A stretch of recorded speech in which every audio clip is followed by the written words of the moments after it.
આપણે સારા બનવું હોય તો હંમેશા પોઝિટિવ વાતો કરવી, પોઝિટિવ વાતો સાંભળવી, પોઝિટિવ જોવું. અહીંયા બેઠેલા બધાને અનુભવ છે કે તમે ન્યૂઝપેપરનો એક ખરાબ અશ્લીલ ફોટો જોયા પછી તમારા મનમાં ફેરફાર થાય છે કે નહીં કોઈને કહેતા નહીં, જરા નોંધજો.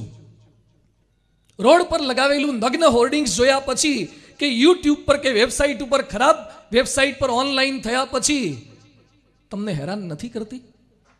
જેટલી ખરાબ વસ્તુ જોશો સાંભળશો એ તમને હેરાન કરે જ. એક નિર્જીવ ફોટોગ્રાફ સજીવને હલાવી નાખે. જેટલી પોઝિટિવ વસ્તુ આપણી અંદર જાય એટલી આપણી પોઝિટિવિટી વધતી જશે. સારા છે, મારે સારા થવું છે, હું શું કરી શકું, આ પ્રયત્ન કરવાનો છે. બધું જ બગડી ગયું છે પણ હું શું કરી શકું? What's my role?